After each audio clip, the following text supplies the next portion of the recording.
The effervescent approach of this vocalist perfectly encapsulates the infectious charm of early 60s New Orleans R&B. This singer specialized in good-humored music with a touch of second-line funk thrown in to make it all the more irresistible. Although he had already waxed a couple of singles, he caught the country by surprise in 1961 with his deceptively simple nursery rhyme style. The centerpiece of today's video is all about Lee Dorsey.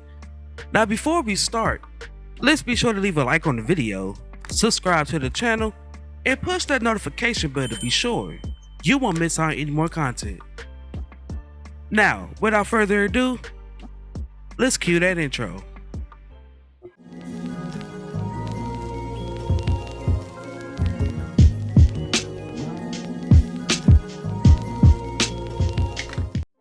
Born Irvin Lee Dorsey on December 2nd, 1924 in New Orleans, Louisiana, Dorsey was a childhood friend of Fats Domino before his family moved to Portland, Oregon by the age of 10. He served in the United States Navy in World War II and began a career in prize fighting. Boxing as a featherweight in Portland in the early 1950s, he fought under the name Kid Chocolate and was not successful, fighting only one time and being knocked out in the second round. He returned to New Orleans in 1955, where he opened an auto repair business as well as singing in clubs at night. Dorsey found himself recording singles for several different labels, most of which made little noise. In 1961, he signed with Bobby Robinson's Fury Records, where he entered the studio with producer Allen Toussaint for the first time. Dorsey's nonsense "Diddy ya ya ya" it may sound funny, but I don't believe. Reportedly inspired by a children's rhyme, became his first national hit that year, reaching the pop top 10 and hit #1 on the R&B charts. Despite its popularity, following it up turned out to be difficult, and with a large family to support, Dorsey returned to his auto repair business after a few more singles flopped. Still, Allen Toussaint loved Dorsey's voice and kept him in mind for future sessions. Toussaint's hunch paid off in 1965 when, signed to the Eenie label, Dorsey turned Ride Your Pony into a top 10 R&B hit.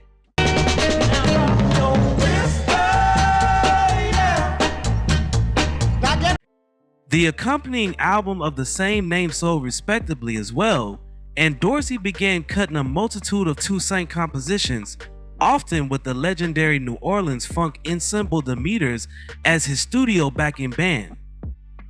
The new Lee Dorsey was released later in 1966 and supplied Dorsey's best known song, The Irresistible Working in a Coal Mine, with its clanking sound effects and Dorsey's comic exclamations. I've been rolled around.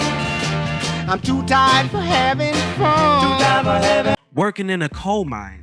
It became his second top 10 pop hit and signature song, and Dorsey toured internationally with the Meters backing him up. A few follow-ups, particularly Holy Cow, Doing what you do with child. Holy smoke, girl, and Everything I Do Gonna Be Funky from Now On. just do what you can do. Oh, shucks. Met with some success, but Dorsey was once again hard-pressed to duplicate his big hit and once again left music for the practical concern of running his business. 1970's Yes We Can was his last album for some time, with the title track becoming his last chart single. Make it if we try. Oh, yes we can, I know we can, yes we can. Break us, somebody, yes we can. After guesting on the Southside Johnny the Asbury Jukes cut How Come You Treat Me So Bad, Dorsey attempted a comeback in 1977 with the ABC album Night People, which wasn't a commercial success despite mostly positive reviews. Still, it was enough to land him supporting slots on tours by the likes of James Brown, Jerry Lee Lewis, and even The Clash, whose 1980 tour was his last major concert jaunt. In the meantime, other artists mined his back catalog for covers working in a coal mine. Was redone by Robotic New Wavers Devo and country duo The Judge, John Lennon, and Buckwheat Zydeco Everything I Do Gonna Be Funky from Now On by jazzman Lou Donaldson, and Yes We Can by the Pointer Sisters under the new title, Yes We Can. Dorsey continued to perform sporadically, as opportunities presented themselves until he contracted emphysema, where he later passed in New Orleans on December 1st, 1986 at the age of 61. Now, before we go, I have a question for you all. What is your favorite song from Lee Dorsey?